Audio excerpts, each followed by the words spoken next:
Le grondement des bottes, l'odeur du bitume chaud, le sifflement des pioches dans la pierre. Au-dessus des vallées d'Italie s'élève la poussière, non pas de la bataille, mais de la construction. Quand d'autres peuples discutaient encore de leurs frontières, Rome reliait déjà son monde par des routes. La question est, comment ont-ils pu construire 85 000 km d'artères de pierre sans machines, sans béton, sans acier? Et pourquoi ces routes survivent-elles à de nombreux empires? La réponse est cachée non seulement dans l'ingénierie, mais aussi dans la mentalité d'un peuple pour qui le chemin était sacré. Les historiens ont écrit que la première grande route, la Via Appia, commença à prendre forme en 312 avant notre ère, lorsque le censeur Appius Claudius ordonna de tracer un chemin de Rome à Capoue. Selon les standards de l'Antiquité, c'était de la folie. Près de 190 km à travers collines, marais et champs de pierre. Mais les Romains ne connaissaient pas le mot « impossible ». À la base de chaque route se trouvait une structure à plusieurs niveaux, comme une armure de l'Empire, couche après couche. Ce système s'appelait aguerre, ce qui signifiait remblai.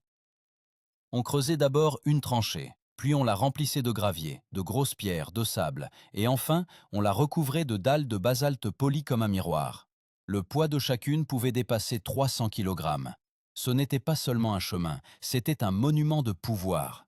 Imaginez comment, sous le marteau des ingénieurs, les pierres s'assemblaient pour former la colonne vertébrale vivante de l'Empire.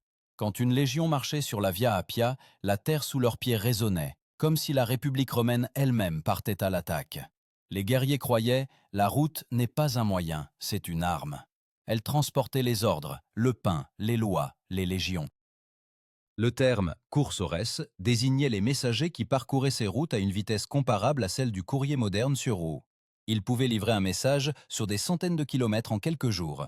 Pour le monde antique, c'était un miracle, une connexion instantanée entre les provinces. Les fouilles montrent que même après 2000 ans, sous les couches de terre et d'herbe, les dalles de pierre sont toujours à leur place, comme si elles attendaient le retour de la Légion. Les archéologues ont trouvé des traces de roues incrustées si profondément dans la pierre qu'il semble que la route elle-même ait mémorisé l'histoire. Mais comment maintenir une telle perfection pendant des siècles? Qu'est-ce qui poussait les gens à poser chaque dalle avec la précision d'un joaillier, sachant qu'ils ne verraient jamais la fin du chemin? La réponse est dans la discipline militaire. Les routes étaient construites par les légions et non par des esclaves. Chaque soldat savait, construire un chemin, c'est conquérir. Selon diverses sources, environ 10 000 personnes ont participé à la construction de la Via Appia. Ils travaillaient pendant des mois, dormaient à la belle étoile, mangeaient des céréales sèches et de la viande salée. Mais le plus important, chaque mètre de chemin était soumis à l'ordre romain. Si la ligne de la route déviait de la ligne droite, elle était démolie et recommencée. Les Romains appelaient ce principe « recta via », la route droite. Ce n'était pas seulement une solution d'ingénierie, mais un symbole de la pensée romaine. Aller droit malgré les obstacles. Même les montagnes ne pouvaient les faire dévier. Avec chaque nouvelle route, Rome ne se contentait pas de relier des villes. Elle liait le monde en un système unique. Pierre après pierre, chemin après chemin, l'Empire donnait naissance à un réseau qui traverserait les siècles. Mais pour comprendre comment ils ont maintenu cet ordre sur de vastes distances, il faut regarder plus profondément, là où la route devenait non pas simplement une route, mais une manifestation de la machine de guerre de Rome. Au premier rayon du soleil, des milliers de soldats étaient déjà en rang, non pas avec une épée, mais avec une pelle. Devant eux s'étendait une pente rocailleuse, où devait bientôt passer une nouvelle artère de Rome. Ce n'était pas le travail d'esclaves, c'était une armée bâtissant un empire. Chaque coup de pioche était un coup porté au chaos, chaque pierre, un pas vers l'éternité. Les légionnaires travaillaient sur ordre du tribun, et au-dessus d'eux se tenait le légat, un homme responsable non seulement des batailles, mais aussi de la construction. Les Romains appelaient ces soldats des fabri, des ingénieurs militaires. Ils étaient entraînés comme des gladiateurs, seulement leurs armes étaient l'équerre, la houe et la corde. Polybe écrivait que sans l'ingénierie, Rome n'aurait pu exister un seul jour. Les routes assuraient le mouvement des troupes, l'approvisionnement et le pouvoir. Grâce à elles, l'Empire pouvait déplacer une légion entière sur des centaines de kilomètres en quelques semaines, tandis que les ennemis erraient encore dans la boue. Pour construire un mille de route, il fallait environ 100 tonnes de pierre et 3 semaines de travail. Le poids des outils et de l'équipement de chaque ouvrier atteignait 20 kg. Dans les sacs, des pelles, des ciseaux, des marteaux, des fils à plomb. Et tout cela, ils le portaient sur eux. Dans les carnets de campagne de César, il est mentionné qu'un soldat de l'armée romaine parcourait jusqu'à 30 km par jour, portant en même temps jusqu'à 40 kg de charge. Ce n'était pas simplement de l'endurance, c'était un système. Avant le début des travaux, les légionnaires installaient la groma, un instrument pour le tracé d'une ligne droite. En substance, c'était un ancien théodolite, une croix avec des fils à plomb grâce à laquelle les ingénieurs pouvaient tracer le chemin avec une précision étonnante. Les archéologues modernes, en étudiant les vestiges de routes en Bretagne, étaient étonnés. L'erreur ne dépassait pas 1 mètre sur des dizaines de kilomètres. Imaginez comment dans la plaine, une ligne vivante apparaît lentement, parfaitement droite, comme une corde tendue. Les guerriers dans la boue et la poussière ne voient pas l'ensemble du tableau, mais leur travail construit un réseau que l'on pourrait distinguer même depuis l'espace. Rome ne créait pas de simples routes, elle créait l'ordre, la géométrie du pouvoir, transformant le chaos en ligne droite. Chaque tronçon de route avait des couches, comme la carapace d'une tortue.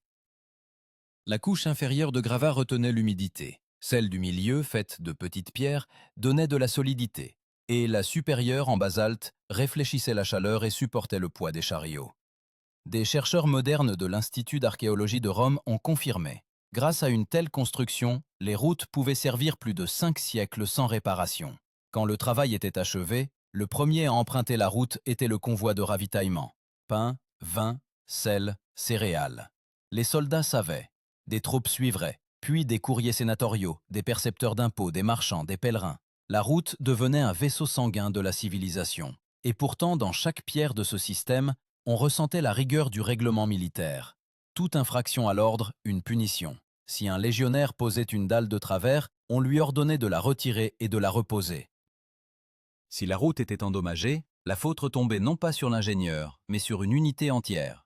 Pline l'Ancien écrivait que c'était précisément la peur de la honte et le calcul précis qui rendaient les routes de Rome parfaites. Quand le soleil déclinait vers le couchant, les soldats levaient les yeux vers ce qu'ils avaient créé. De l'horizon à l'horizon s'étendait une bande lumineuse, comme une cicatrice sur le corps de la terre. Rome laissait une trace, non pas dans la mémoire, mais dans la pierre. Avec chaque nouveau kilomètre, le réseau des viae, des routes reliant villes, forteresses et ports, s'étendait. Et si quelqu'un à cette époque s'était élevé haut au-dessus de l'Italie, il aurait vu une toile d'araignée gigantesque, où Rome était le centre et d'où partaient des fils menant à tous les coins du monde. Mais ce qui rendait ces chemins invincibles même face au temps, ce n'était pas seulement la précision de l'ingénierie, mais aussi la manière dont Rome les protégeait. Car chaque route devait être sûre.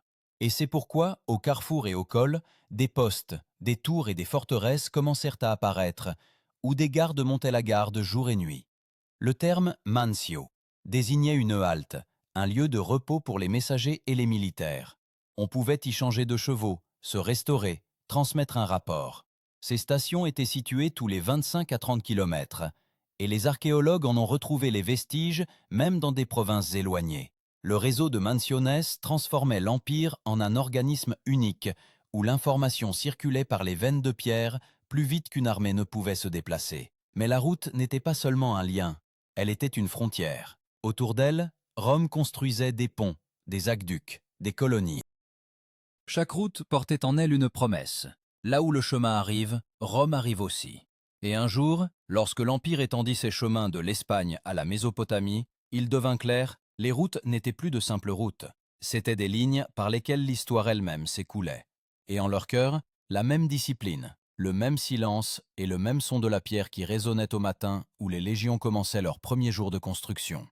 Quand l'Empire atteignit une telle ampleur qu'un courrier pouvait voyager des mois de la Gaule à l'Égypte, les routes devinrent ses artères, et leur contrôle une question de survie. À l'aube, alors que le brouillard persistait encore, les jantes de fer des chariots résonnaient déjà sur les dalles de pierre. L'odeur de la pierre mouillée se mêlait à la sueur des mules et à la suie des torches de poids. Ainsi commençait la journée sur la route qui ne dormait jamais. Chaque tronçon de chemin avait son gardien, le curator viarum, un fonctionnaire responsable de l'entretien des routes. Il était plus qu'un administrateur, un surveillant de l'ordre, un ingénieur et un juge à la fois.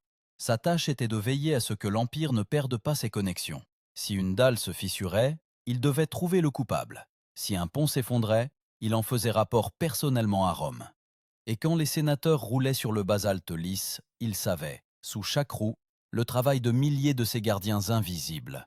Les Romains savaient voir dans les détails ce que d'autres considéraient comme des bagatelles. Même la pente de la route était calculée au degré près, afin que l'eau ne stagne pas et ne détruise pas la pierre. Pour cela, ils utilisaient le système clava calicaris, une ancienne forme de drainage, des fossés inclinés qui s'étiraient le long de la route. Des archéologues en Espagne ont trouvé des vestiges de ces drains d'une profondeur allant jusqu'à un demi-mètre. Et ils fonctionnent toujours. Imaginez ce son. Après une averse, des torrents d'eau dévalent les caniveaux de pierre, comme dans les veines d'un être vivant. La route respire, gronde, sans le fer et la pluie. Elle n'est pas simplement une chose, mais un organisme qui vit des siècles. Mais les Romains allèrent plus loin. Ils comprenaient que la route devait être non seulement solide, mais aussi rapide. Pour cela, des millières furent créés, des bornes en pierre marquant la distance jusqu'à Rome. C'étaient les premiers panneaux de signalisation de l'histoire. On y gravait le nom de l'empereur et les chiffres des milles. Le voyageur, en marchant sur la route, savait toujours ce qu'il restait jusqu'au centre du monde. Chaque borne n'était pas seulement un repère, mais un symbole de la présence du pouvoir. Quand une armée entrait dans une nouvelle province, la première chose qu'elle faisait était d'installer un milliaire. Ainsi l'Empire déclarait « Maintenant, ceci aussi fait partie de Rome ». Et aujourd'hui, en retrouvant leurs débris en Bretagne, en Turquie ou en Syrie, les archéologues affirment que même les pierres conservent la logique romaine, ordre et distance. Tite-Live écrivait que sur certaines routes, la circulation ne s'arrêtait pas une heure. La nuit, des convois de céréales se déplaçaient. Le jour, des détachements de messagers. Et le soir, des marchands et des pèlerins. Le long du chemin se trouvaient des auberges, des forges, des temples de Mercure, le patron des voyages. Dans l'air flottait l'odeur du vin, de l'huile chaude et de la poussière. C'était un flux vivant où se mêlaient langues, peuples, destins. Les ponts occupaient une place particulière. Là où les rivières déchiraient le paysage, les Romains érigeaient des arches de pierre, liées par du mortier de chaux. Ils les appelaient ponts. Ponts. L'un d'eux, le Pons Fabricius, construit en 62 avant notre ère, se dresse encore à Rome. Ces pierres ont vu le passage des époques, des empereurs et des peuples, mais elles supportent toujours les pas des touristes. C'est la preuve que l'ingénierie de Rome n'était pas seulement une maîtrise, mais un art de l'éternité. Pour que de telles constructions résistent au siècle, les ingénieurs utilisaient une substance devenue légendaire, le ciment romain. Il s'appelait pouzzolane, une cendre volcanique qui, mélangée à de la chaux et de l'eau, créait un béton qui durcissait même sous l'eau. Des scientifiques modernes ont confirmé, c'est grâce à ce mélange que les routes et les ponts de Rome ne se sont pas désintégrés en 2000 ans. Chaque nouveau kilomètre de route était un acte de volonté politique. Faire le chemin n'est pas seulement un moyen de transport, c'est un moyen de contrôle. Les Romains disaient « là où il y a une route, il y a la loi ». Par ces routes circulaient les légions, mais aussi les impôts, les esclaves, les ordres, les rumeurs. Tout ce qui constituait le tissu de l'Empire s'écoulait par ces lits de pierre. Parfois, dans le silence de la nuit, on entendait des pas sur les routes. C'étaient les coursores, ces mêmes messagers qui portaient les lettres des empereurs. Ils couraient, changeant de chevaux à chaque station, jour et nuit.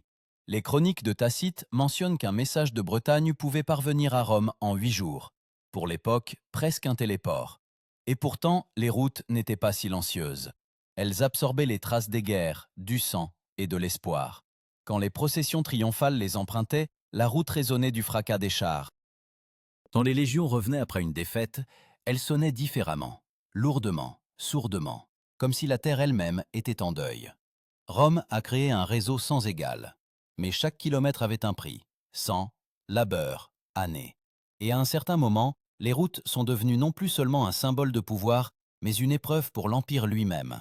Car plus le chemin est long, plus il est difficile d'en tenir le bout. Pourtant, dans cet équilibre fragile entre ordre et distance, un nouveau chapitre de l'histoire romaine s'ouvrait, celui où les routes, construites pour l'éternité, commençaient à révéler les limites des capacités humaines. Lorsque le réseau routier romain atteignit les frontières les plus éloignées de l'Empire, des collines britanniques aux sables de Syrie, l'idée même de chemin se transforma en symbole de puissance. Mais plus les routes s'étendaient, plus il devenait difficile de les entretenir. Soudain, un nouvel ennemi se dressa devant les Romains. Non pas les barbares, ni les révoltes, mais le temps. Et la lutte contre lui s'avéra non moins épuisante que les guerres. Aux confins de l'Empire, les routes commençaient à se fissurer sous le soleil. Les pluies les transformaient en rivières de pierre, où les cailloux dévalaient. Et pourtant, les Romains ne cédaient pas. Dans chaque région, des bénéficiarii, des fonctionnaires militaires, étaient chargés de la réparation et de la garde des chemins. Ils vivaient près des routes, dans de petites maisons de pierre, surveillaient les ponts et appelaient des ouvriers lorsque des fissures apparaissaient. Dans les inscriptions épigraphiques trouvées en Gaule, on rencontre les noms de ces hommes, simples, oubliés, mais ce sont eux qui maintenaient le pouls de l'Empire. Le terme vestigium signifiait trace, et ce sont précisément ces traces qui montraient aux archéologues où passaient les anciennes routes. En Bretagne, sous des couches de gazon, on a trouvé des remblais de pierre de plusieurs dizaines de kilomètres de long, disposés si précisément que leurs lignes ne pouvaient être vues que du ciel. Ces traces semblaient dire « ici, autrefois, un légionnaire a posé le pied, ici résonnait la langue latine, ici passait Rome ».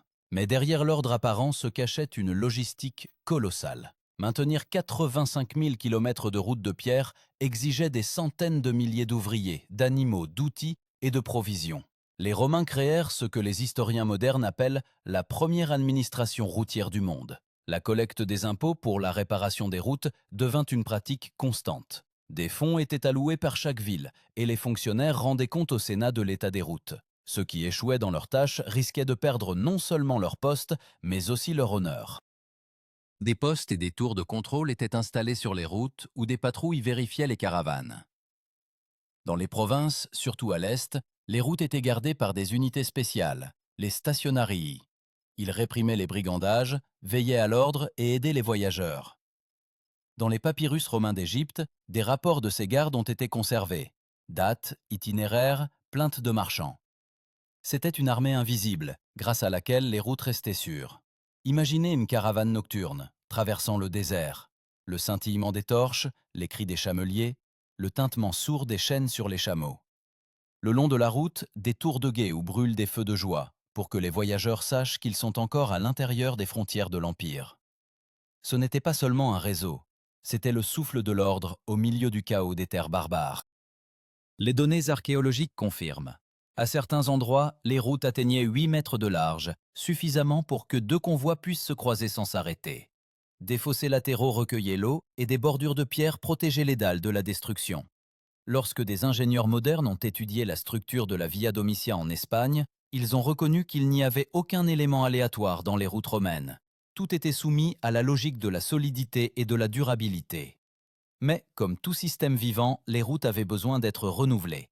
Les empereurs organisaient de grandioses inspections. Ainsi, sous Auguste, une révision de toutes les routes d'Italie fut effectuée. Les chroniques rapportent. L'empereur voyageait personnellement sur celle-ci, accompagné d'ingénieurs, vérifiant l'état des dalles. Après cette vérification, de nombreux tronçons anciens furent reconstruits et renforcés. C'est alors qu'apparut l'idée d'installer des autels et des statues de Dieu le long des routes, pour que le chemin devienne non seulement sûr, mais aussi sacré. La route, comme un temple à ciel ouvert. Le long d'elle se dressaient des stèles de pierre avec des représentations de la déesse Fortuna, gardienne de la chance.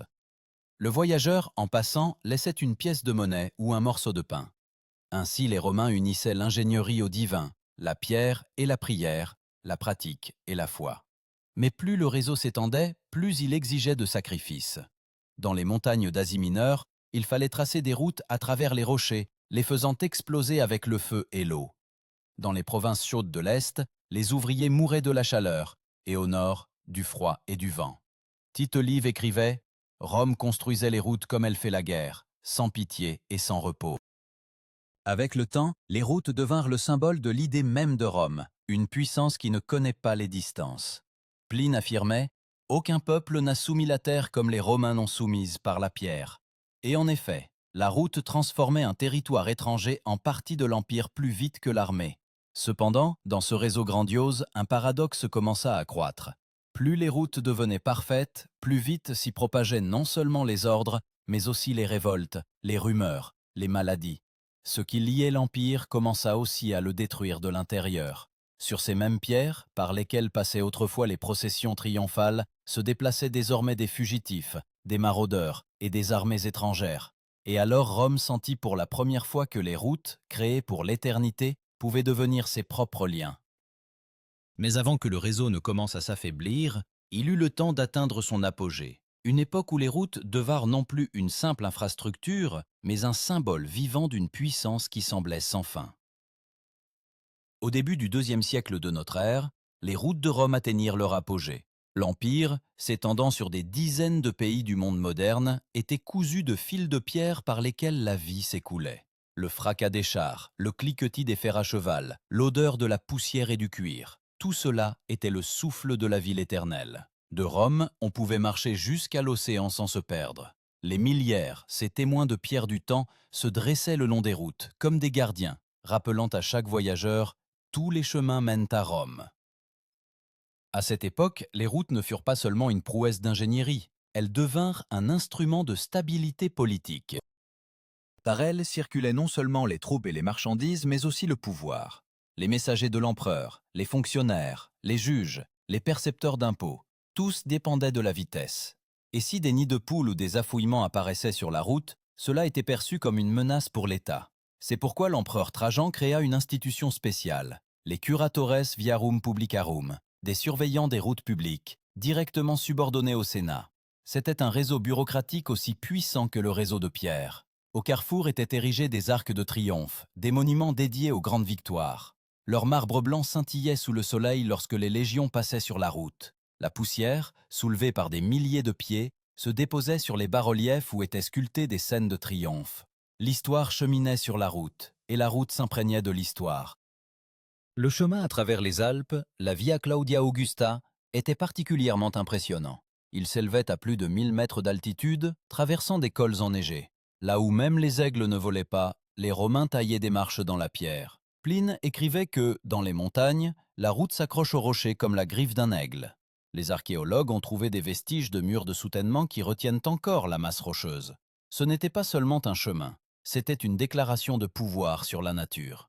Imaginez, une légion monte, les bottes glissent sur la glace, le souffle se transforme en vapeur. Derrière, Rome. Devant, les nuages. Les légionnaires portent des pelles, des pioches, des houes. Chaque pierre est posée par les mains de ceux qui étaient prêts à mourir pour la route.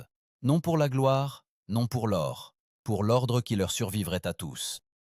Pour faciliter le déplacement sur de telles routes, des chariots spéciaux à roues étroites étaient utilisés. On les appelait plaustra. Les traces de ces roues, deux rainures parallèles, sont encore visibles sur les dalles aujourd'hui. Des scientifiques de Naples ont établi la largeur de ces traces est la même dans toute l'Europe, de l'Italie à l'Allemagne. Cela signifie que Rome a créé le premier écartement standard de l'histoire, une norme qui assurait la compatibilité de tous les moyens de transport. C'est ainsi qu'est née l'idée d'unification, sur laquelle les États modernes ont ensuite construit leur système. Mais les routes ne servaient pas seulement le pouvoir, elles devinrent des chemins de foi. Des missionnaires, des philosophes, des pèlerins les empruntaient. C'est par les routes romaines que le christianisme se répandit, de la Judée à la Gaule. L'apôtre Paul voyagea sur les mêmes pierres que celles que les légions avaient foulées auparavant. L'ingénierie romaine devint un conducteur involontaire d'une nouvelle idée qui allait plus tard changer le monde. Les découvertes archéologiques le confirment. De petites chapelles, des croix et des pierres tombales étaient construites le long des routes. Chaque voyageur mourant loin de chez lui voulait rester au bord de la route pour faire partie du mouvement même après la mort. Ces inscriptions de pierre peuvent encore être lues. Vœux de bonne chance, prières, noms de ceux qui ne sont jamais revenus. Les routes devinrent la chronique du destin humain. Leurs pierres se souvenaient des pas des empereurs et des esclaves, des soldats et des marchands, des amoureux et des fugitifs. Elles avaient entendu les rires, les cris, les gémissements, les prières. Et quand aujourd'hui les archéologues nettoient une nouvelle dalle de la terre, il leur semble entendre l'écho de ce fracas, des roues qui poussaient le destin en avant. D'un point de vue militaire, les routes permettaient à Rome de réagir instantanément. En cas de menace provenant d'une province, les légions pouvaient partir en quelques heures. La distance de Rome au Rhin, près de 1500 km, pouvait être parcourue en 30 jours, une vitesse incroyable pour le monde antique. Cela rendait l'Empire presque invulnérable. Mais c'est là que résidait aussi la faiblesse. Plus l'armée pouvait se déplacer rapidement, plus elle dépendait des routes. Quand les chemins se détruisaient, l'ordre s'effondrait aussi. Plus tard, pendant le déclin, les routes commencèrent à être envahies par l'herbe. Sans surveillance, sans légion, sans impôts, elles perdaient leur vie. Cependant, à l'époque de Trajan et des Antonins, les routes brillaient encore. L'Empire semblait éternel. La pierre était lisse, les ponts tenaient, les postes fumaient de torches. Le soir, quand le soleil se couchait à l'horizon, le chemin devenait doré, comme si la terre elle-même remerciait ceux qui l'avaient uni. Mais plus Rome s'élevait, plus la fissure sous ces dalles s'approfondissait. Et quand elle finit par fendre la terre, les routes cessèrent pour la première fois de mener à l'éternité. Elles commencèrent à mener au déclin. Le déclin de l'Empire romain ne fut pas soudain. Il s'étira, comme une fissure dans le marbre, une faille grandissant imperceptiblement, que l'on pouvait d'abord masquer avec de la chaux, renforcer avec un étai, passer sous silence dans les rapports. Mais les routes ressentirent cette rupture avant tout le monde. Elles, comme des organismes vivants, furent les premières à perdre leur sensibilité. Les postes disparurent, les stations se turent, la végétation commença à envahir les bas-côtés. Là où résonnaient encore récemment les chars, maintenant bruissaient les herbes. La chute commença avec les finances. Les recettes fiscales diminuèrent car les provinces s'appauvissaient et les légions se révoltaient de plus en plus souvent. Les routes nécessitaient des salaires pour les ouvriers, de la chaux, des outils.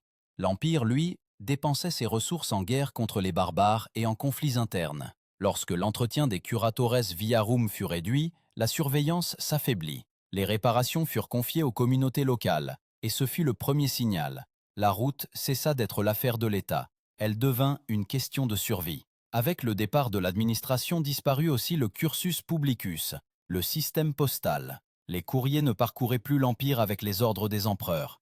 Les messages arrivaient en retard, les villes vivaient isolées, et le pouvoir dans l'ignorance. Là où il fallait 5 jours auparavant, il en fallait désormais 20. La vitesse de l'Empire chuta, et avec elle sa force. Les barbaraires ne détruisirent pas les routes intentionnellement, ils les empruntèrent simplement. Ce sont les chemins romains qui menèrent les Goths à Rome, les Vandales à Carthage, les Huns à la Pannonie. Ironie du sort, ceux qui avaient autrefois lié l'Empire ouvraient désormais aux ennemis le chemin le plus court vers son cœur. Un historien contemporain a dit « Rome ne tomba pas sous l'épée, mais par la route par laquelle cette épée arriva ». Au IVe siècle, les empereurs tentèrent de raviver le système. Constantin le Grand émit des décrets pour la restauration des stations routières et obligea les villes à fournir des esclaves pour les réparations. Mais il manquait déjà de discipline et de volonté. Les pierres arrachées aux anciennes routes commencèrent à être utilisées pour les murs et les temples. À Byzance, de l'ancienne grandeur ne restait que des tronçons isolés, empruntés par les pèlerins et les soldats. Néanmoins, les routes ne disparurent pas complètement. Elles se transformèrent en os d'un organisme ancien, sur lesquels de nouvelles civilisations se développèrent plus tard. Les caravanes médiévales, les pèlerins et les marchands empruntaient les mêmes lignes que celles que les légions avaient autrefois foulées. Même de nombreuses autoroutes modernes d'Europe sont les descendantes de ces anciennes voies. De Rome à Londres, de Milan à Cologne, si l'on regarde une carte, on peut voir l'ombre de l'ancienne armature qui tient encore le continent. Mais à la fin de l'Antiquité, ces routes devinrent un symbole de perte. Elles étaient désormais empruntées non par des vainqueurs, mais par des fugitifs. Des familles, quittant les villes détruites, transportaient sur des chariots leurs enfants et leurs biens, sauvant ceux qui pouvaient l'être. Sur les bas-côtés se dressaient des croix, là où des voyageurs avaient péri. Le vent soulevait la poussière des dalles, et il semblait que les pierres elles-mêmes murmuraient les noms des empires déchus. Parmi les ruines des routes, de rares inscriptions ont subsisté. Sur une pierre, trouvée en Campanie, est gravé « Viator sist gradum, hic Roma fuit ». Voyageur, arrête ton pas, ici fut Rome. Cette phrase devint une métaphore de l'époque. La route est toujours là, mais ce pourquoi elle fut construite n'existe plus. Les chroniqueurs chrétiens interprétèrent les routes différemment. Pour eux, elles devinrent un symbole de transition, le chemin du monde païen vers le monde spirituel. Des moines voyageaient sur les anciennes voies, portant l'Évangile. Ils y voyaient non pas les vestiges de l'Empire, mais un pont entre le terrestre et l'éternel. Ainsi, les routes de Rome acquirent une nouvelle signification, presque mystique. Progressivement, des monastères surgirent aux emplacements des anciennes stations. Là où se reposaient autrefois les messagers des empereurs, s'installaient désormais des ermites. Les routes cessèrent d'être des chemins de pouvoir. Elles devinrent des chemins de rédemption. Et si auparavant l'homme les empruntait par ordre, c'était désormais pour le salut de son âme. Mais malgré la transformation spirituelle, la structure physique mourait. Les dalles de pierre s'enfonçaient sous terre, se transformant en couches archéologiques. À certains endroits, par exemple dans le sud de l'Italie, les routes furent recouvertes par les cendres des éruptions du Vésuve, comme si le temps lui-même avait décidé de les conserver. Ailleurs, elles furent emportées par les crues, démantelées par les paysans, utilisées pour des fondations. Et pourtant, si l'on se tient aujourd'hui sur un tronçon conservé de la Via Appia, on peut ressentir une étrange sensation, comme si sous les pieds, ce n'était pas seulement de la pierre, mais de la mémoire. Cette route n'appartient pas au passé, elle appartient au mouvement. Elle mène encore quelque part, même si le but est depuis longtemps oublié. Rome a disparu, mais les routes sont restées. Et en cela, leur dernière victoire. Elles ont survécu aux empereurs, aux armées, aux divinités, aux langues. La pierre s'est avérée plus durable que le pouvoir, et le chemin plus éternel que celui qui l'emprunte. Ainsi s'acheva l'ère des routes. Mais une autre commença, l'ère des ombres, où les pierres se taisaient et où les hommes apprenaient de nouveau à trouver leur chemin par eux-mêmes.